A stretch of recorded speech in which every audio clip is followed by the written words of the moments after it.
I think that the last time that I played The Legend of Zelda Twilight Princess was probably sometime in the year 2012 when I was a wee little babe. In the last 10 years, I kind of got it in my head that this is like the most angsty and edgy and dark Zelda game where everything's glum and horrible. I kept thinking of it as like the dark fantasy or the Dark Souls of Zelda games. Which, I don't know, in my most recent playthrough, once I got it downloaded on my computer and got over the motion controls, I realized that this game isn't at all what I thought it was. I can't think of another Zelda game where Link smiles more than in this one. Twilight Princess is much more than just an edgy response to the negative feedback that Wind Waker got for being so cartoonish. If anything, I wouldn't classify this game so much as a dark fantasy horror as much as like a heroic western.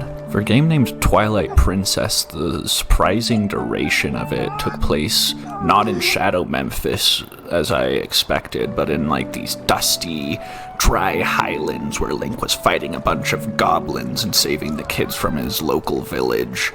I don't know, and I just kind of enjoyed some of that more storytelling aspect of the game. I was pleasantly surprised.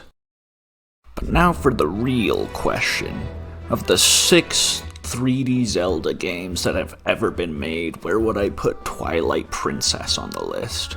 Zelda games are pretty hard to rank against each other, but I think that if I had to, nail it down somewhere, I think I'd put Twilight Princess at number 4 of my top 5 favorite Zelda games. In other words, this game is freaking good.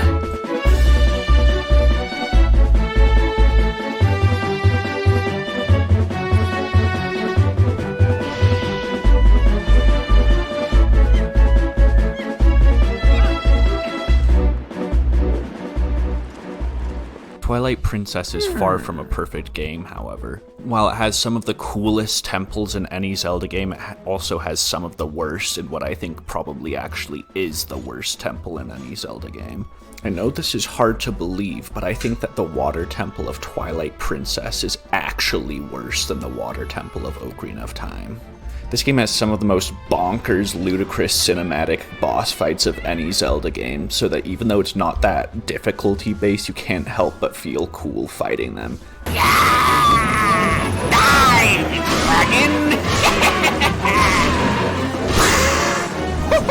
And honestly, it probably is just the difficulty that is my biggest gripe about the game. It's just so easy. The only enemies that are hard, I guess, are the ones that have shields, and they're not even a fun kind of hard. Maybe I'm just too used to playing Elden Ring, but getting to the end of the game and finding out that the final boss could only do half a heart of damage to me at a time was pretty disappointing. But do all of these shortcomings make Twilight Princess obsolete in this day and age? No, and maybe that's just what I would say, and maybe that's because I have a nostalgic connection to the game, because it was my first Zelda game that I ever beat on my own, and it was the Zelda game of my generation. But 2 of my favorite game developers have moved to open world in the last couple years, and playing through Twilight Princess again made me realize just how many of the old school Zelda design features I really missed in Breath of the Wild. Will there ever be another Zelda game where you'll be able to upgrade your wallet and stuff like that? Will there ever be another Zelda game that has original dungeons that don't have the exact same aesthetic as every other dungeon in the game? Will there ever be another Zelda game with the hook shot? And I still don't know why they didn't put the hook shot in Breath of the Wild. And maybe it has something to do with the fact that realistically the hook shot would tear Link's arm off or something, but I feel his new robot arm would be the perfect opportunity to reintroduce it as a rune. Just think if you could glide out of a hook shot, or I don't know, I just think it would be sick.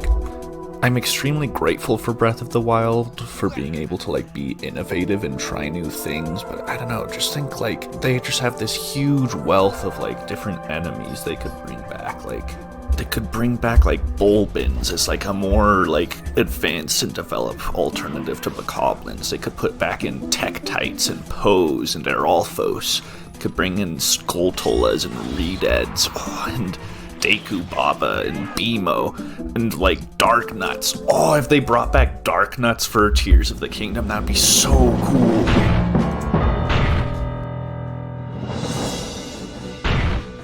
After the resounding success of Breath of the Wild, Nintendo may never have a financial incentive to go back to the older, more linear Zelda game designs, but I guess there's still something to be admired and appreciated.